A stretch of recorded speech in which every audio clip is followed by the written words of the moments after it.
All right, now, I think I told you earlier, that I had a lot of cars. From the time I was 17 years old, okay, I got my license at 17, till the time I graduated college, which is 5 years. I had not even not even a full 5 years, because I didn't get my license till May of, my junior year. Anyway, I had 10 cars. Now you can imagine some of these cars were pretty bad. In fact, get this, my 10th car, okay, I spent $350 for my 10th car. That car, okay? For the first 9 cars that I had, total cost $250 for the whole 9. Not for one, for the whole 9. So I went crazy and bought this 57 Chevy for $350. Man, I had a good job at the time. Well, summer job, but I made a lot of money that summer. I'll get to that one when we're talking about some of my stories.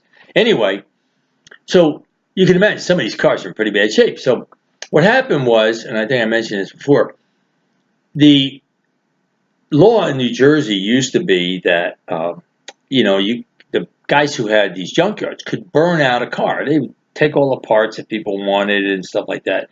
But then the upholstery, the seats, and all that stuff. They wanted to sell the car to scrap iron guys, and they used to just take gasoline, pour it in the car, and light it on fire. Well, then they changed the law. Said, hey, you can't do it anymore, pollution and all that stuff. You can't.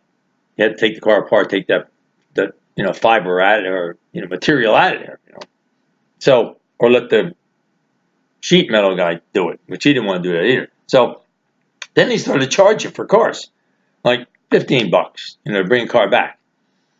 So anyway, so people started to just leave cars in the backyard if they had a big enough piece of property or something like that. They just forget them, and they wouldn't take them to the junkyard.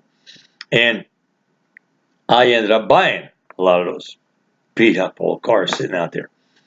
Anyway, but a lot of the cars were close, not went too far away. Because when I bought the car, don't forget, a lot of times I bought that car on weekends coming home from school.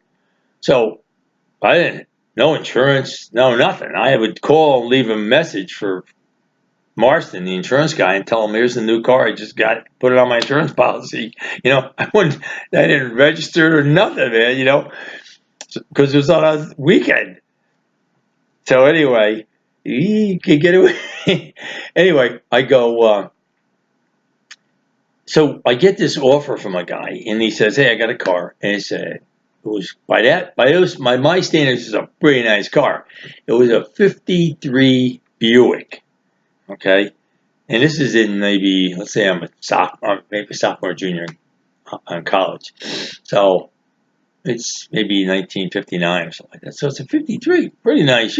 Holy crow. I'm in the 40s for most of my cars, 51, 40. So I go, I'm going to pick up the car, but it's 40 miles away. It's in Hackettstown. So 40 miles, holy crow.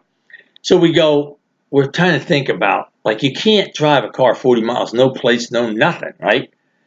So we said, I was going to at least switch the place on my other car, you know what I mean? So we go, all right, we cook up this scheme, and we did this 3 or 4 times. If you tow a car, well, you're towing it, driving it, right?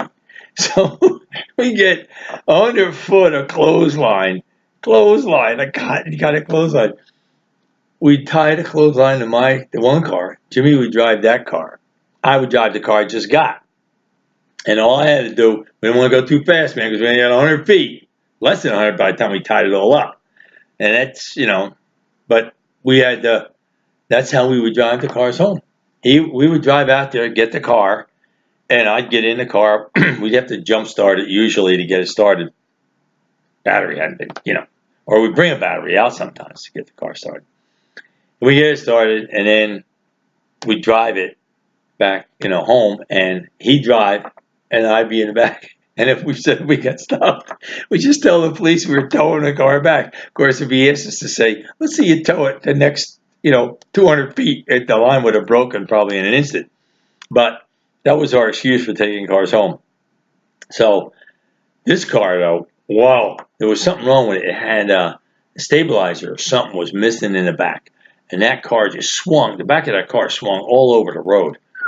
It was a treacherous trip home with that son of a gun.